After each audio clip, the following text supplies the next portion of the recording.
everybody. My name is Nicholas. Welcome back to a new episode of the Everything Design Show.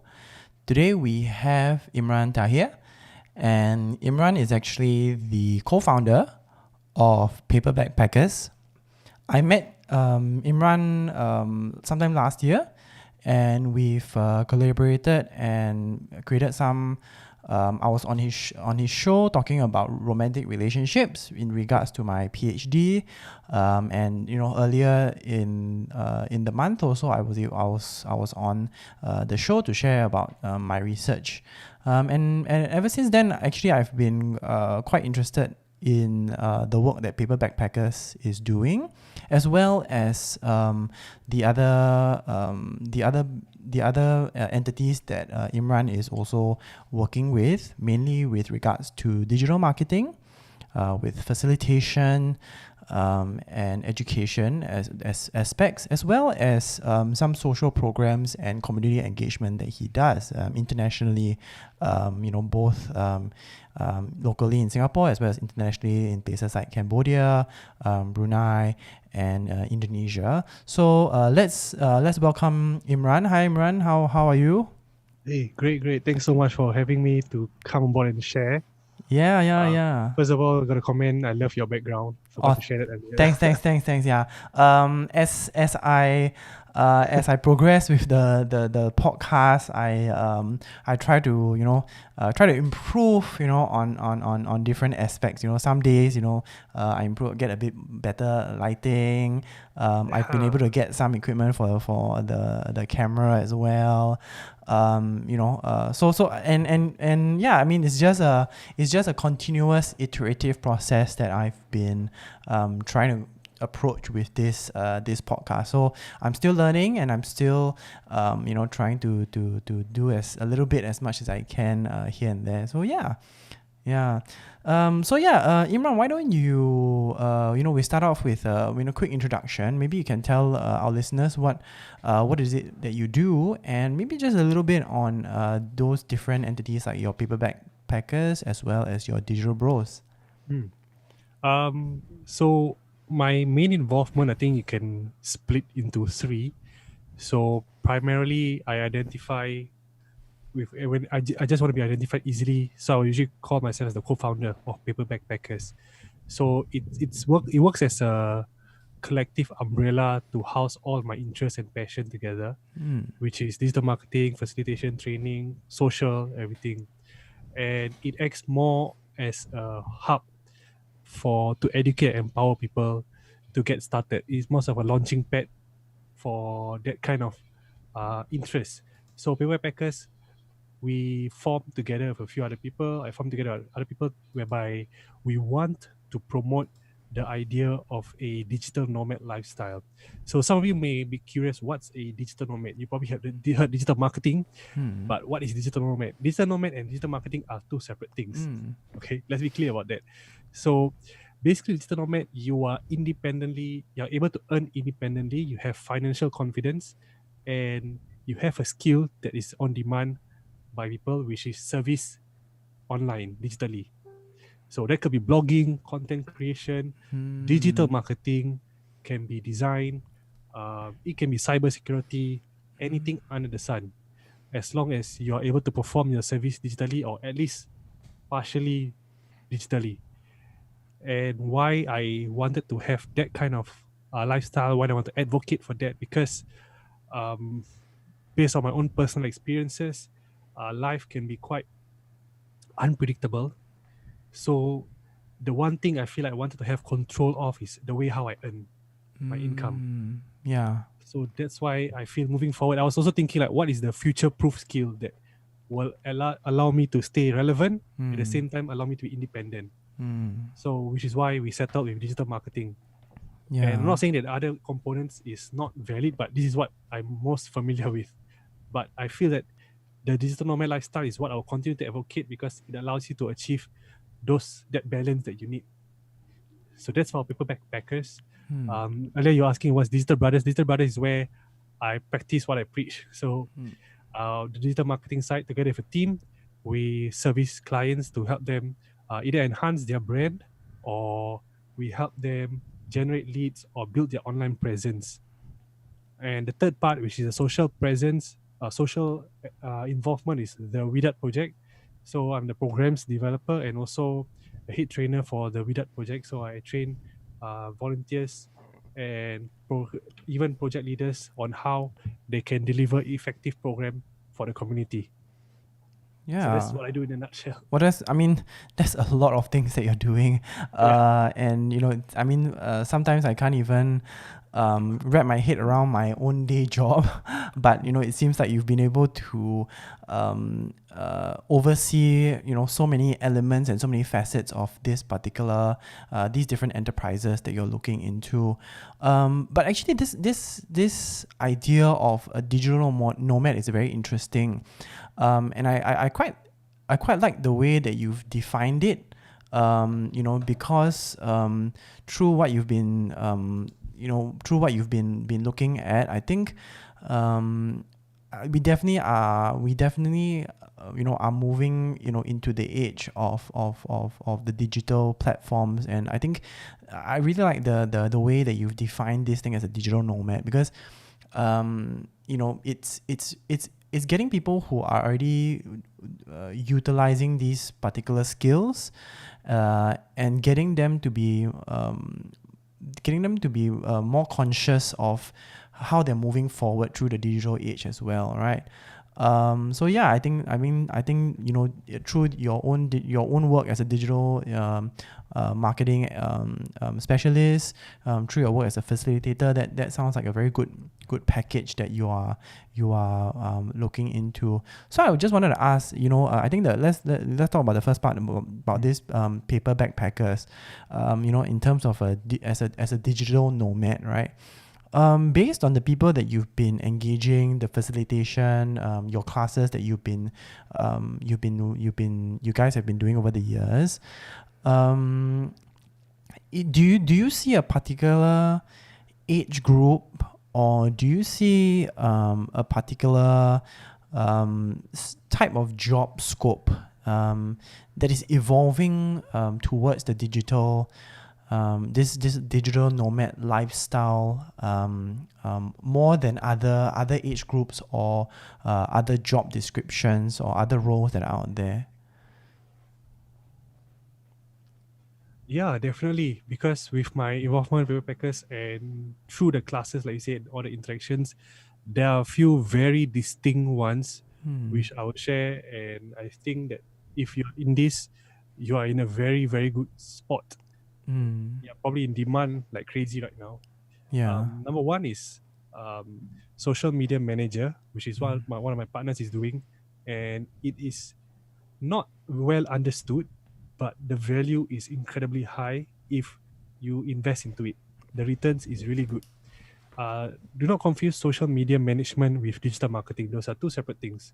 So social media manager, whereby they will study and dissect your social presence, social media presence, and they look at how to develop a brand around it. It's really about reconstructing a brand online. It's different than having your IG account, OOTD and everything.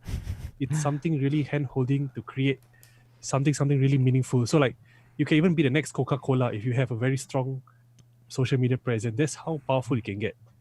So that's one. Another one is graphic and design, crazy demand. Content manager, people who decide what kind of content to post, people who plan content.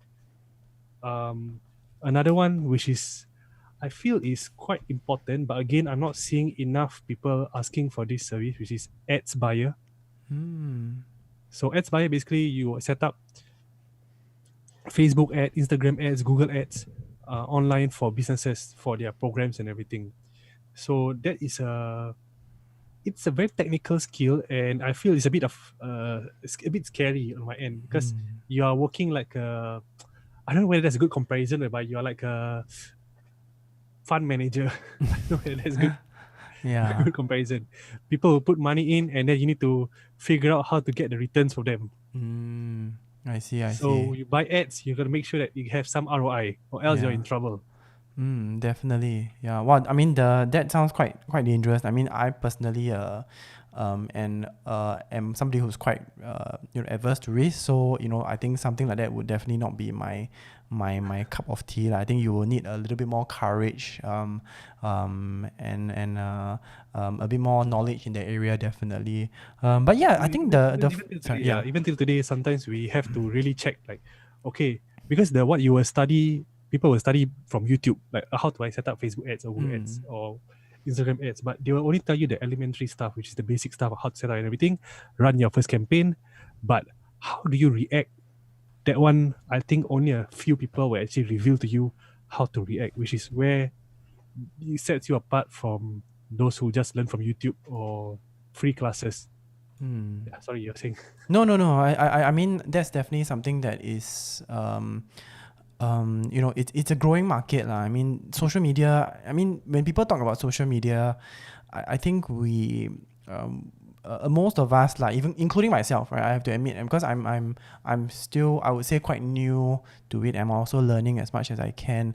I think we simplify the social media game quite a bit. I mean, we think of social media, most people I think that comes to mind is that, okay, your IG, you've got your Facebook, then maybe you include Twitter, but looking at it, there's so many other channels, and even how I engage with followers on IG or LinkedIn. Even this, sorry to interrupt, Yeah, even no, this no, session yeah. itself, Yeah. session itself, it's going to become a job scope eventually. I think it already has become. Okay, there are people who are advocating or selling service to set up webinars or live sessions for you with everything, even the marketing and everything. Yeah. So that's becoming a service. Security, I tell you, is very much overlooked. Cybersecurity, because yes, cybersecurity, the banks or the big players, they have it, but the small timers like myself, I'm also trying to be very conscious about it. How are data protected? How are transaction maintained and everything? And people overlook this a lot, and even how you manage your transactions and everything. Yeah. No, I mean these roles that you've mentioned, these digital nomad roles lah. I mean they are definitely roles that are upcoming. So I mean I think to a certain extent, you yourself are an education provider, right? For me, from a university perspective, we're also, education providers. Now there's also Skills Future, where it's, continued education, training for working adults over 25 in Singapore. How do you think you set yourself apart from other education providers? Do you think that because it's you've defined this as the digital nomad, you guys sort of see this as not just one, you don't provide a perspective from one specific job role. Like, let's say if I train somebody in graphic design, right? Or let's say graphic design for social media, but I may not know the things about, like, social media management, the ad buying, the security aspects of this. Do you think that people, as they are moving forward in this realm, they need to at least have a good understanding of all these different facets? Or do you think that as a digital nomad, they can be quite specific on their job roles as they're moving forward?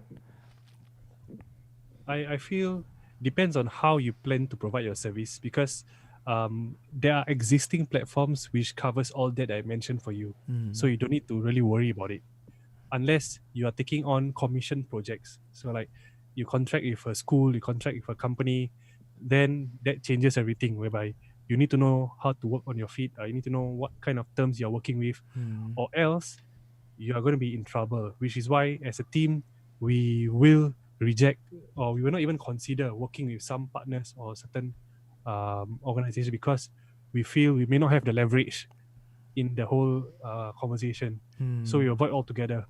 So that kind of things is, I think, a bit more nuanced. It's hard to set up to tell people in one sitting. And I don't think your Skills Future or those normal schemes, they will advise you on that. They will just, it's more plug and play, whereby you need to learn this, I teach you, that's the end of the story. Yeah. For us, we teach you because this is supposed to be your lifestyle eventually, so you need to be able to protect yourself. Yeah. So I mean, so from what you're saying is, currently when you're engaging with the students and the people that are coming to your facilitations and your workshops, these people have some skills, but they don't necessarily have these overarching perspectives how to um, on how to work the game, per se, right? Or how to understand and see the whole system, lah. So it's not just those skills, but it's also about those widening the perspective, lah. And it's in a way very collaborative, right? In that sense. So do you find that through your classes, when you engage with these students or these practitioners, especially those that have come in with a specific set of skills, have any of them left, your classes or your workshops, finding some partners or collaborators within the class? Did that happen for you guys? Maybe to define the classes also. Maybe it will also reflect on my journey on how I got into this and all. So originally I started with facilitation and public speaking. So when I continued to get deeper into it, I realized that if I wanted to reach out to more people to educate and put myself out there, I have to learn digital marketing. So I spent a few years learning everything, and I still am learning. There's still so much to catch up. And so my first group of students were actually not really meant to learn digital marketing, but I have to still teach them. And I can tell you, just by learning facilitation and public speaking, it's a very transferable skill when you move into digital platform, because you need to use the same skill set, which is to engage people. So I have, when I work with a few organizations where we train them, you can't really say whether they actually have grown independent yet, because usually as individuals they still need a lot more encouragement, a lot more hand holding, which is why we started to form paper backpackers. We want to keep on developing the platform whereby if they need that kind of advice, if they need that kind of resources as well, they are not on their own, they can come through us. So the most recent class we had was in Brunei. That's where we had our pilot lesson about social media management agency, which is my partner was sharing about how you develop your own agency. So that is where we share the skill part and also the part of the perspectives as well. And even those who, it was actually relevant for business owners also, because they realized that, okay, now I know how to work the game and everything. And we even tell them like, why you need to know this is not just because you want to become a social media manager, but let's say if you need to engage one, you will know how to instruct them, you know how to work with them. So in the most recent lesson we had in Singapore, the online one, was about how you make transition from offline to online. So I already seeing some people already taking action, because there's the urgency and they realize the relevance is very, very strong, because we try to be practical in what we share. So whatever we share is not based on there's no more textbooks, but online classes. Is literally what I see on my Facebook feed. I just show them whatever I tell you is on your feed. Can you see it on your Facebook feed? Can you see it on your Instagram feed? So I think that really proves to them that it's happening already. Yeah. So that's how we really drive home about the relevance and the action taking part. Yeah. Okay. Yeah. So I mean, so with regards to the action taking, I think you were mentioning there were a few businesses that are also picking up some of these skill sets and realizing that these are it's not such a difficult skill to pick up now. Of course, very difficult, not easy to master, right? You were mentioning, Right. you're still learning on it. Does that convincing of these business owners take a lot of effort, or are they already on the bandwagon already and just wanting to learn as much as they can? I would say like what you say is true. It's easy to learn, and a lot of the business owners, they will say they know how to do it. And I will say, yeah, for some group, I say, yeah, you are absolutely right. You can definitely do it. You can probably ask your 12-year-old kid who's got nothing to do at home right now to do it for you as well. But do they know how to react? which is really like the mindset of the fund manager. You need to have a level head, and even now and then we work as a team to make sure that we keep each other in check, that we know what we are doing. Every dollar counts. So we have to make sure we don't overspend. We make sure when we close the marketing and everything. Then second part is capacity. So right now, if I were to tell you, hey, so you are a real estate agent, do you want to spend your day posting on social media, crafting that post, doing that whole copywriting 2-3 times a day? Because I think you and I know that sometimes you want to do that nice post takes about half an hour to an hour. Unless you don't mind, just take your face and then post immediately, which again, what's the purpose? That doesn't fit your purpose if you want to be a known figure or if you're running a business. If it's just OOTD, definitely you don't need to think about all this. Then the question is like any other business. So we help you service the part where we help you make sure you can focus on your key operations so that we take the load off you. That's why we come in, because the biggest concern is a lot of them, even since last year before this COVID thing, I already shared to the community about this, and they are all agreeable. They feel that yes, we need to take action, and their capacity doesn't match. They don't have the proper skill set to fulfill it, and they don't have action plan. So it becomes inconsistent. It does not gather much result, and they bleed money as well for those who are more serious about it. So then they are in a vicious cycle because they don't want to engage service provider as well, like us. So until recently, you will see some people are starting to change their mind. They realize that, okay, right now, because everybody is a level playing field, they feel that, okay, they feel that it's a level playing field, but it's actually not. It's still the same. They try to do it themselves, and they still feel burnout because they cannot do it. They cannot juggle everything, because right now it's even harder. Because why? You are trying to transit your business from offline to online, and you're trying to build the presence at the same time. These are two different things. And I was sharing in Brunei about digital business, digitalization. Digitalization of your business and digital marketing are two separate things altogether, which people always confuse as one and the same. Whenever I say about online, people think digital marketing. I say online digital marketing. Digital marketing is a medium, is a way for you to get customers and engage your customer. Digital business, whereby what is your product now? How are you getting the traffic? What is your terms and condition? What are the even terms and condition you need to know, because it's different now. How are you gonna sell? What's your margin? Where are you gonna? How are you gonna collect payment? What kind of team or staff do you need? Even your offline operations, how should it look like now? So all these questions, even how you plan your strategy, your business strategy, business model, have to change, because you cannot rely on the old model anymore. And it's like what I've been studying is that it's a lot more data driven rather than instinctive. So you cannot have the culture of whereby, this is what I've been doing for 10, 20 years. It has worked for me. When you go online, it's not that case anymore. You have to rely on data. You have to trust the data. Don't resist the data. Because we have done campaigns whereby on instinct, we feel like, hey, this product can sell well. We look at the product, it looks like viral, everybody talking about it. That's the biggest mistake. We feel like, hey, everybody talking about it. And then when we run a campaign, zero. But when we did a campaign just purely on data, we had some results. So, I mean, I think this is a very comprehensive plan you've just described, right? In terms of how a company can go digital, how it can use digital marketing, how it can use data analysis. I mean, if a company were to consider or to say that, okay, I really need to start looking at my digital transformation and including digital marketing as well, right?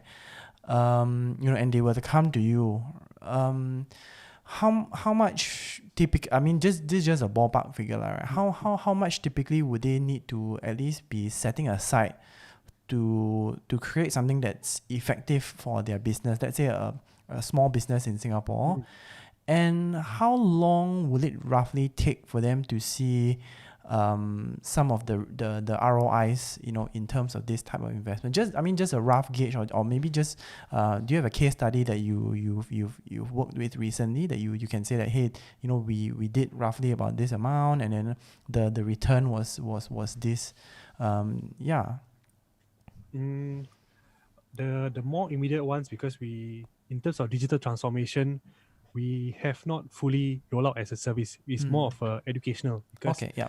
to roll it out as a service, I think is not going to be cheap, because it's very strategic, and I can feel that it's easily $2,000 to $3,000 in the whole plan conceptualization, the business development plan. Yeah. Because it's your digital marketing will be part of it, but also we need to look at what are your setups, even small things like your website domain. Which one do you buy? Whether do you use digital marketing or not? Do you not use? A lot of nuances, a lot of background work which people don't talk about. Like, okay, do I set up a personal email or a private server? All this stuff we will cover. Is something which I think I don't see enough people talking about it. Surprisingly, a lot of people keep pushing for digital marketing. Even though I'm actually providing digital marketing, it sounds funny, right?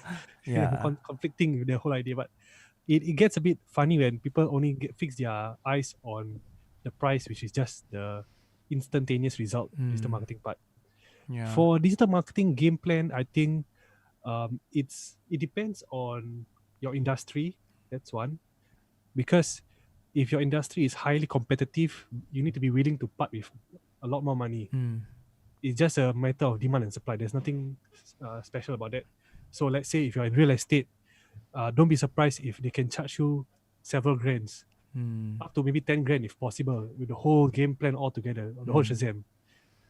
Maybe the lowest about 2 grand at least, real estate. We have worked with one. I'm working 2 real estate at the moment. Okay. So one for lead generation only, whereby is the ads buying part. So every month we will report to them how many leads have been generated from the advertisement, and also about the brand enhancement, whereby, okay, this is the kind of profile we want to show the consumer, so that whenever they see your ads, they have this kind of perception about you. At the same time, I'm working with my partner also to help him with social media management for real estate, and that one is absolutely crazy. Like, really, my partner is really working his magic right now. That guy, he was, I would say, an obscure name, wasn't really known, and right now he's considered a celebrity. Oh. Yeah, that was crazy. Like, people consider him a celebrity now, or influencer. He was really just, I would say, like a nobody, but his social media presence was a bit like scattered. He was active but scattered, but nobody really knows him. He was doing well, doing a decent amount, but yeah, like now he looks like people look up to him. He look up as a thought leader as well, and he's making that shift whereby he's very, very young. So it only took my friend to do it about 6 months. 6 months for that whole transformation, where people take years. Yeah. Take years to do. What do you feel for this person, the shift for that 6 months, based on your perspective? What was the thing that really helped him to get to that level of almost celebrity influencer status? I would say first is have faith in the people who are helping you, because there are people who resist, whereby they really engage us, they still want to stick to the old ways, which defeats the purpose. Yeah. I mean, I can say, I collect free money, then I just continue servicing every month. But, and have a clear business model, which again goes back to my digital business part. Those who don't have a clear business model, it's harder to help them, because we don't know how do we market out your brand? How do people want to identify? Even myself, I have to reevaluate, like, how do I have to identify myself? So the same thing, we talk to the agents. So how do you want to identify yourself? Because some agents, they want to cover every single thing that a person can live in. That is their market. If you can sell cardboard boxes, if people living it, they will also want to try to sell. And that becomes hard. That's not a viable business model, because your attention is scattered everywhere. Yes, you may get some you're never worried about money, but then you want to look at the longer game. You cannot build a brand doing that. So we will advise him, okay, if you are sticking to HDB alone, let's focus on HDB, and then you look at the blue ocean, red ocean strategy, whereby don't try to compete with everyone else. What is your niche? What should you be known for? What kind of group of people do you most well communicate with? And double down on that. And that really accelerated his growth and also his involvement. You cannot be a passive player. Yes, I know you probably paid the agent or the provider this amount of money, but if you want to have a zero effort game in this, then I think it can set you back. If I'm not wrong, people are charging about 30, 40K for that kind of zero involvement. Whereby I just don't do anything, you just help me create this persona. But that's not possible. I think who's going to willing to part with that unless you are earning millions, then that might be just spare change for you. But if you are about below 1K, I will expect you need to have a lot of involvement. Even if you're paying a few grand, get yourself involved a lot. You need to educate yourself as well about what the value is. Only then you can really maximize, because I find this guy, he's super involved. Sometimes I have to catch up with him. I cannot catch up sometimes. He has a lot of ideas. He will study, he will research, he will share his opinion, and then we'll discuss, can we meet that expectation? And it forces us to push ourselves again. So it's like a good cycle whereby he share expectation, we try to keep up. Share expectation, we keep up. Though it's a bit tiring also, but I feel that it paid off for him. It paid off tremendously for him. So don't take it as a passive game. So I think, I mean, the what you've just mentioned, I think is I think it boils down, there's a lot of those technical things that we can look at, right? I mean, there's the different tools that you can use, the different strategies that you may want to provide. But I think what you mentioned about being very clear on, number one, either your target audience or your niche market, being very clear on your plan as a business. What's that perspective that you need to take? I think that cuts across all platforms and all fields and all markets lah. Whether you're in real estate, whether you're in social media, or whether you are selling food and business, F&B. I think if a restaurant is, I think that we had this analogy in one of another podcast that I had, like you shouldn't if you're very good at selling chicken rice, right, then just keep selling chicken rice. Don't try to start selling chicken rice with curry chicken, with duck noodles, with biryani or whatever.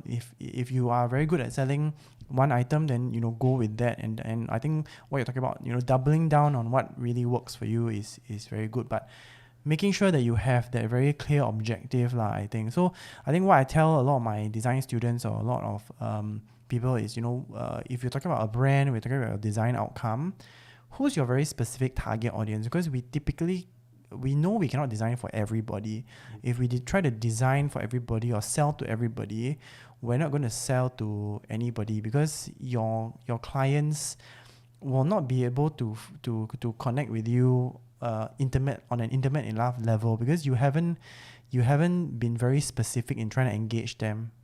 Of course, it cannot be a case where I'm specifically going to speak to you, Imran, or I'm going to speak to me, Nicholas. But at least there's a very clear target audience. Whether maybe you're saying that, or HDB owners or private home owners, if you're doing your real estate. So I think what you mentioned about being very specific, having that niche, I think that is very important, and especially if we want to, I think having that face and level of engagement. Would you say that, just going back to that client that you had just now, you were describing about how he was not hands off, but very hands on with this whole process that you've been working with. Do you think that because he's been very hands on, he's been very open to share himself, and be very upfront in the sense, do you think that this level of how would you say upfrontness and being very hands-on. Do you feel that this hands-onness or level of hands-onness, how I don't know what's the proper word for it lah, but do you think that actually gives his clients a lot more trust in that brand, rather than it's just things that are more a bit post or content that's a bit more distant in that sense? Do you feel that there's a little more human aspects if your clients are a little bit more engaged and a bit more I think the word is engaged, like a bit more engaged with this whole process that you have? I think not really, because Okay. it's actually more for us with him and compared to him and his client. Yeah. So how he is perceived by his clients is still goes back to what kind of image he feels that we want to portray for him. Okay. How the image is developed is through the involvement with us. Yeah. So it doesn't really have a correlation, but I see. it does affect. But doesn't he has hands on with us? It has created a good impression for the clients. It only creates a better outcome, but the clients wise, it sometimes goes back to him. So there are instances whereby um, we set up a lead gen for the client, but they are not responsive. So the follow up is not as effective. They don't feel that they need to follow up. They are still uh, doing the conventional method. They don't have a system. So I give you a lead. So let's say at the end of the month, I give you 100 names. You don't have a system to manage that 100 names.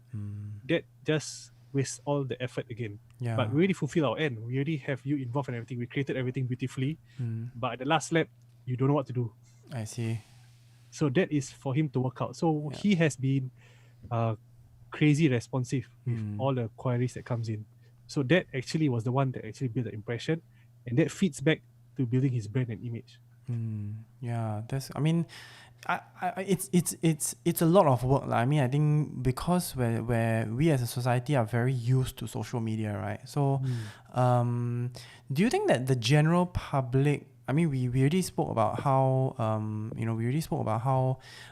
businesses think it's very easy, but there's a lot of engagement that needs to be done, and I think your client that you've described, I think he really it really drives this point home, which is to say that this whole idea of this whole concept of going digital and using digital marketing as a tool is something that is it seems easy, but for you to be successful there's a lot of work. I mean, there's no, unless you were saying that unless you have $30,000 or $40,000 to burn, you can be hands off. But if not, especially a lot of businesses in Singapore, most of the businesses in Singapore are SMEs, and our SME, our small and medium enterprises, does make up a big portion of our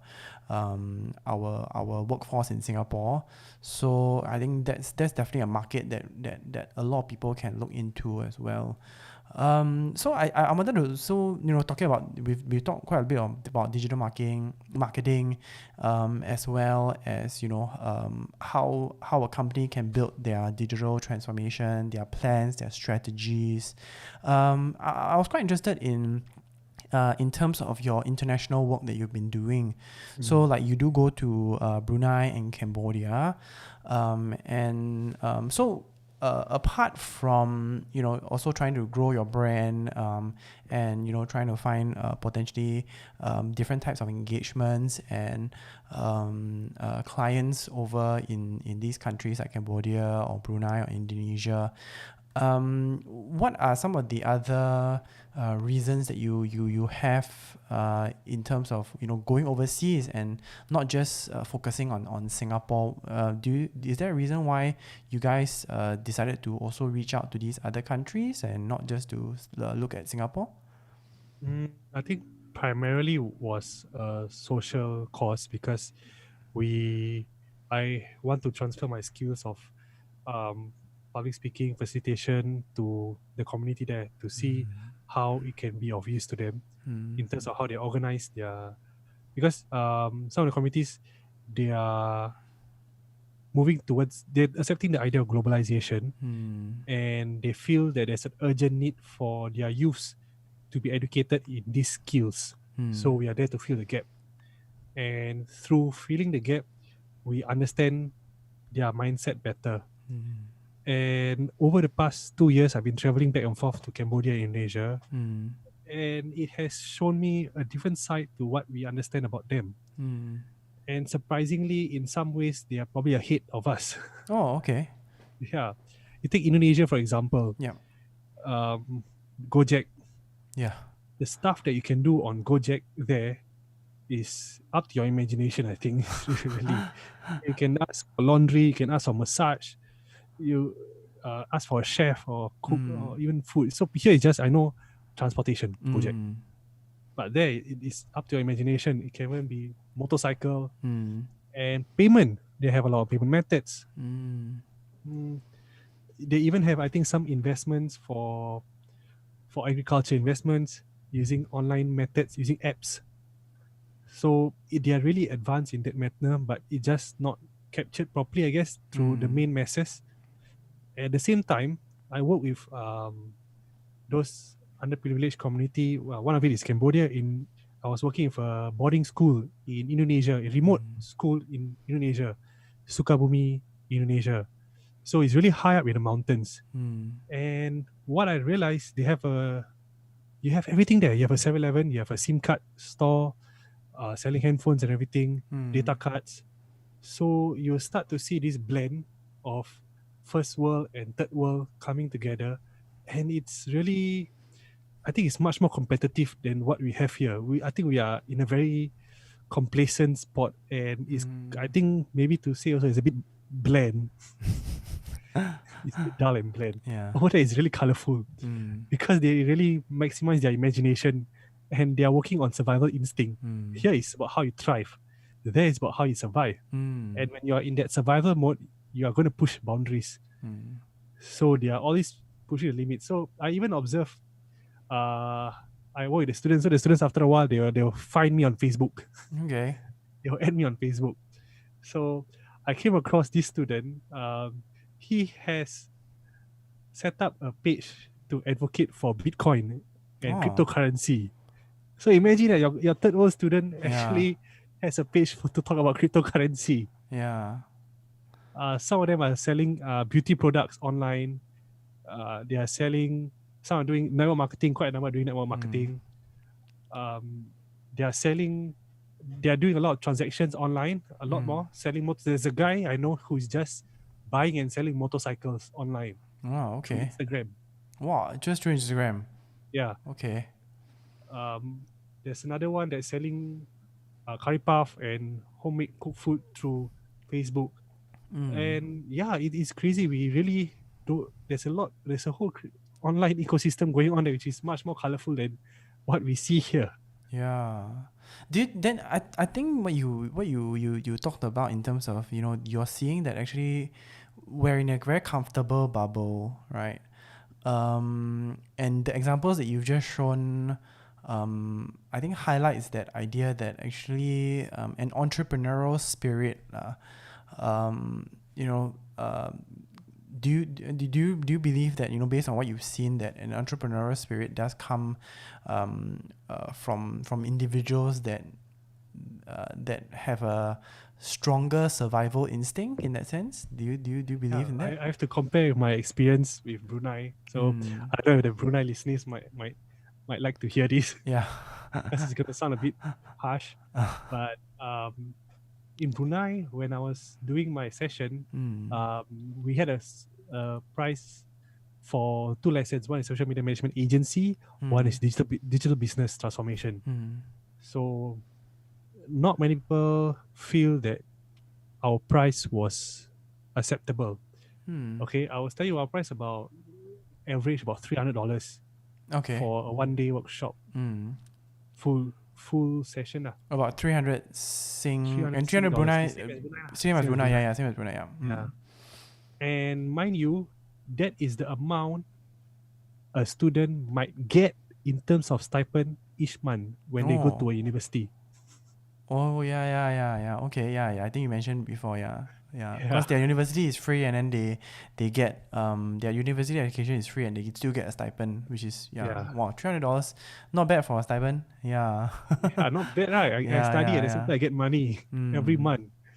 And when someone comes along and tell them that, hey, you need to upskill and this is how much it might cost you, they will feel that it doesn't make sense because Mm. I don't think, first of all, I can get access to education free. Mm. Second is, I think I can really am comfortable enough Mm. with what I have readily accessible to me in terms of food, housing, tax, oil, Mm. everything else. It's even though their income is not high, Mm. their average salary for graduates I think is about 1,008. Okay. So it's not very impressive, not very high. Yeah. But if you think about it, they have a lot of concessions, a lot of concessions. Mm. So that kind of levels out everything, and they are not too they are that in comfortable spot which is why Mm. the youths are actively advocating whereby they need to make sure that the youths are the one that are feeling that transition now Mm. because their comfort is slowly slipping away Oh, and they are feeling the heat a bit. I see. I So they are see. now worried whereby if all this slips away altogether, they need Mm. to figure out how to survive. And I think the the Sultan himself believes that as well.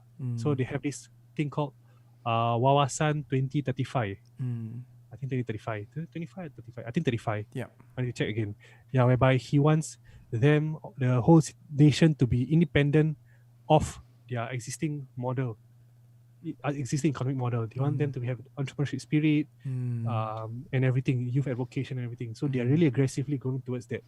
So, and if you talk about that same kind of program, if you find in Singapore, they are for established speakers. I think they will bill you about 2-3 thousands. Mm. In the US, probably more. Yeah. So yeah, comfort I think definitely plays a part. Mm, yeah, I mean, I think there's quite a lot of factors that play a part into this. I mean, you spoke about a few of these things like the social, the different tiers of society. You know how developed the country is. What are some of the, I guess, government concessions that are there in terms of education, or even services, governmental services that are provided, the level of comfort that most people have. So I think, I mean, whether or not a country is exploring, people are exploring or experimentational in entrepreneurship and wanting to have what maybe our generation or what we sometimes listen to in on television, the American dream, to go and run my own business. I can start my own business and I can strike it rich. I think that American dream story also, when we look at it, it comes from a context of a lot of migrants and going to a country, starting out and wanting to live that American dream to get rich, right? So from a social class perspective, it's I'm of a lower social class and I want to move up that social class. And then I think what you're seeing about it from Indonesia and from Brunei as well, I'm sure the different class systems, and even when we compare it ourselves locally in Singapore as well, I think we do have quite a large middle class in that sense, right? So the perspectives of wanting to move up the social class or the social ladders, I think these are definitely aspects that play a part in terms of whether or not its people are entrepreneurial lah. But I mean, I wouldn't say Singaporeans are not entrepreneurial or Bruneians are not entrepreneurial. It's just that I think if we talk about a percentage of people who are entrepreneurial, I would I mean, based on what we were spoken about, I'm thinking some of these other countries have a lot more entrepreneurs lah, in that sense, and maybe on a percentage, but of course this is an assumption that we're saying I have to do a bit more research into that, but yeah, I think definitely social class plays a part. So yeah, I mean, that sounds like actually very good insights that you've shared. So do you feel that I mean, I guess from a digital marketing or even from a digital transformation perspective, right? When you do approach individuals from each different country, do you think that you need to sort of do you think that you need to sort of take different perspectives, or do you think your strategies need to be very different, or when you're engaging with individuals from the different countries, like for example Cambodia or Brunei or Indonesia or even Singapore, or do you feel that actually most of the tools that I have can be plug and play for the different countries, or do you need to look at it from different perspectives and make big changes to your strategies? I think it's not going to be evergreen, whereby it applies to everyone. Let me give you another example. I just checked my Instagram last night. You remember the boarding school I told you about at the very start?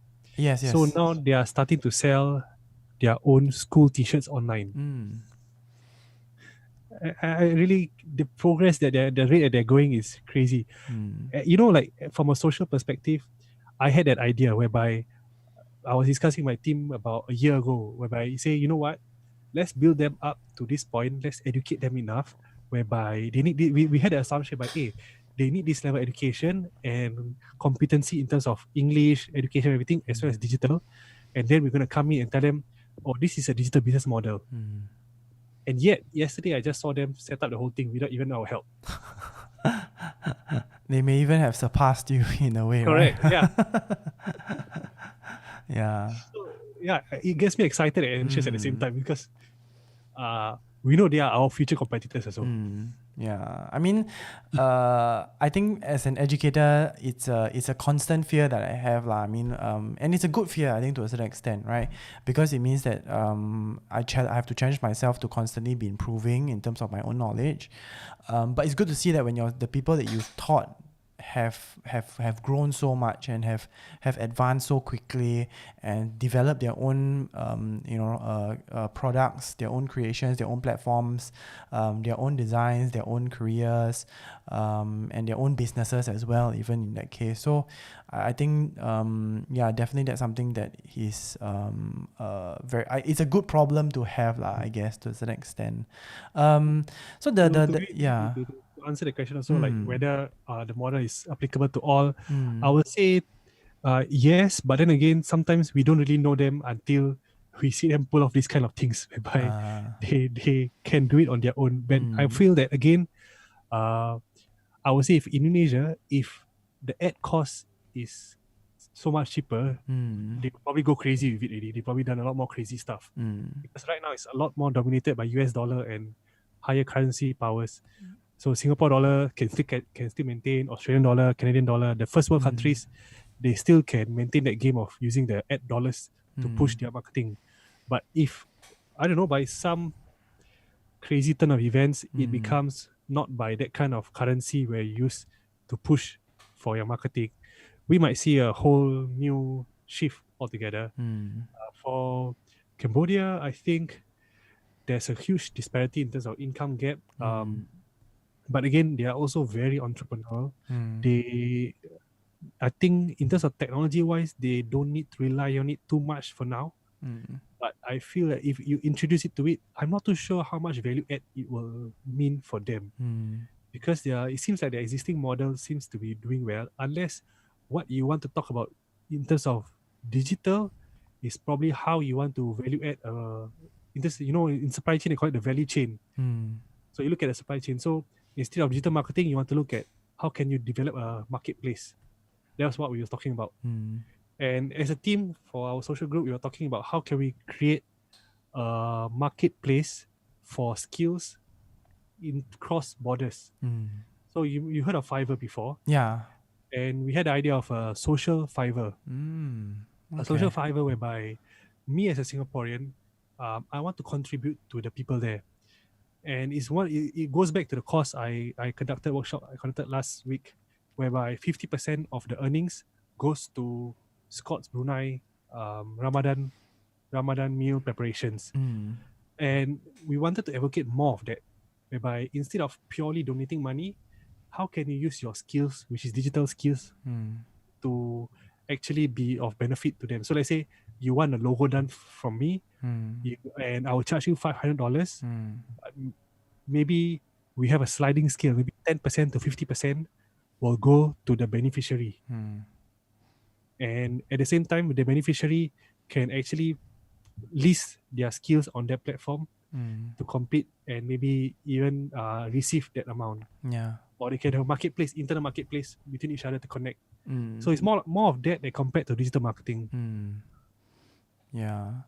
No, I mean, I think there's definitely a lot of potential in that, lah. I think, and and a lot of people when discussing about Southeast Asia, right? You know, the bigger players, you know, whether you talk about Singapore or Indonesia or Malaysia, or Philippines, or Bangkok, Thailand, right? But I think the other countries, and not just the other countries, but the other cities outside of your bigger players, like, you know, your Jakarta or your Bangkok, you know, you have your regional cities that are out there that I think the potential for growth in these different areas is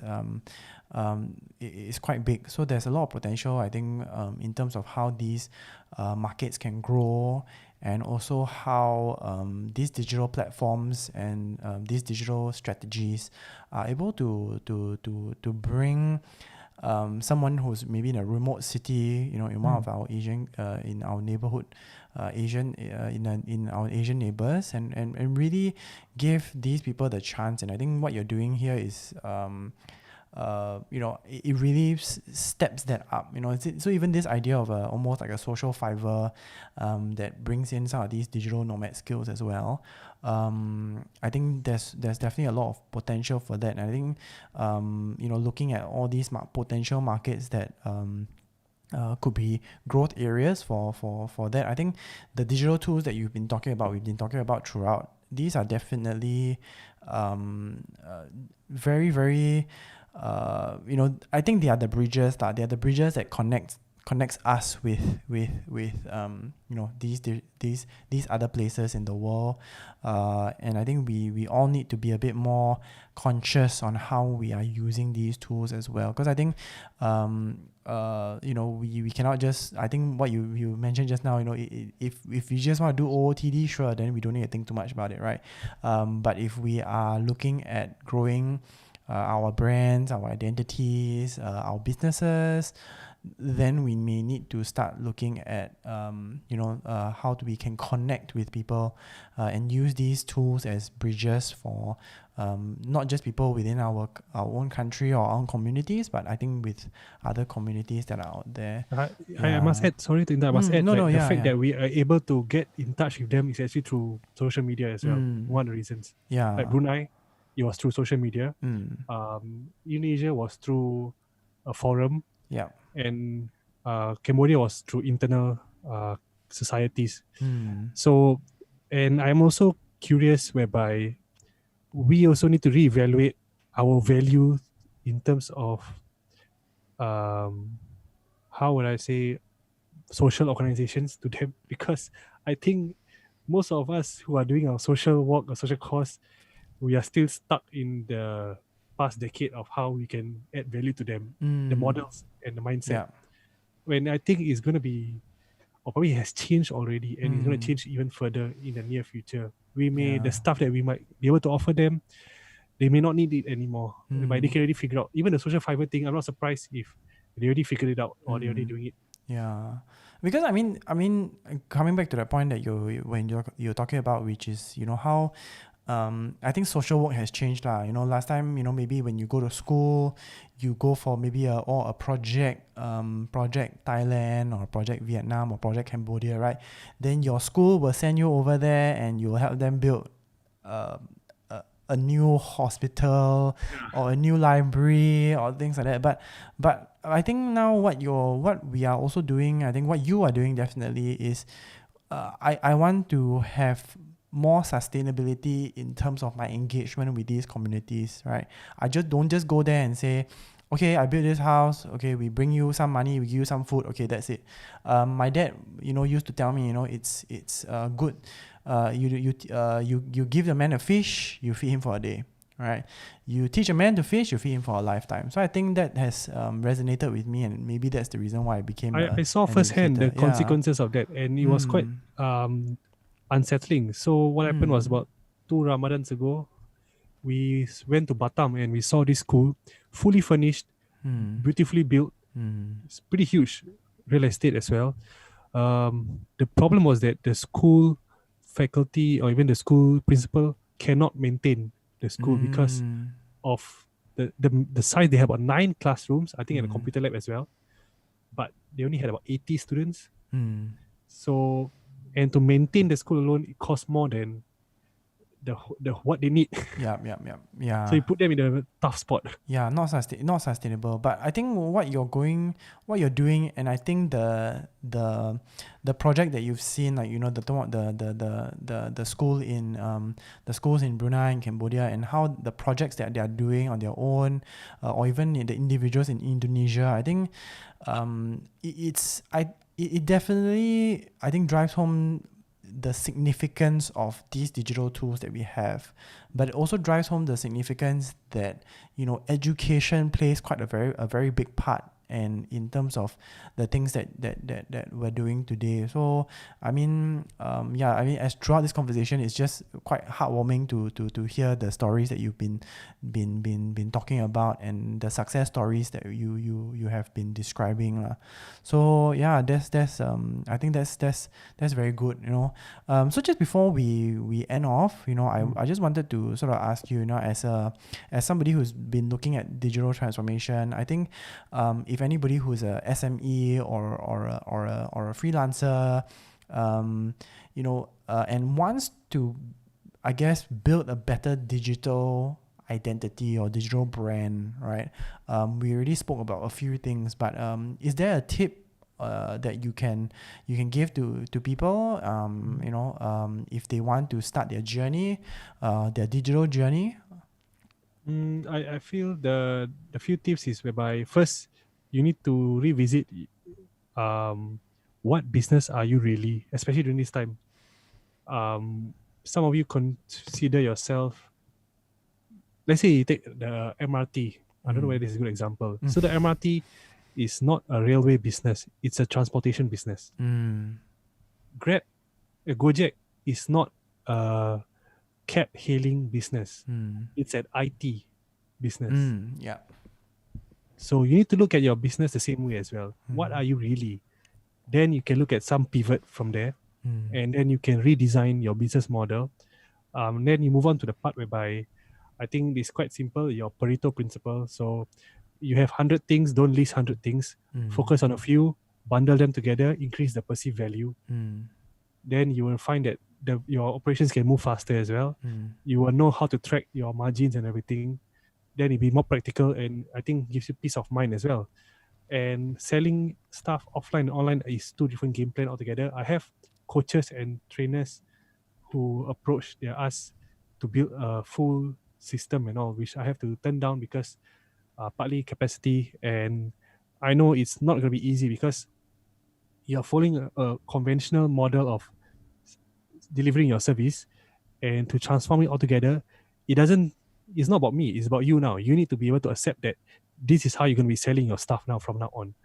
If you cannot wrap your head around that, then no matter how much I build the system for you, it's not going to work.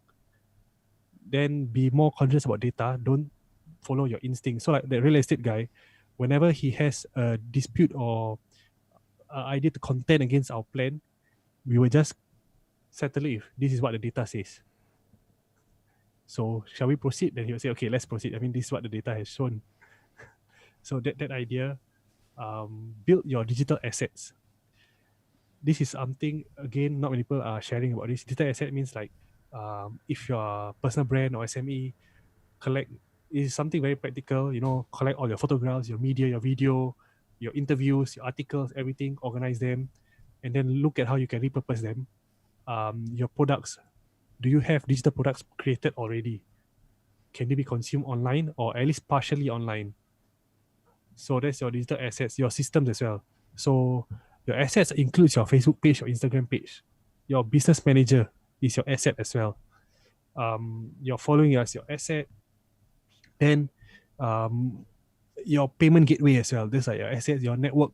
So lay out your assets, build it up together before you, because a lot of people I find that when they make the transition, they jump straight to traffic, which is building your Instagram following.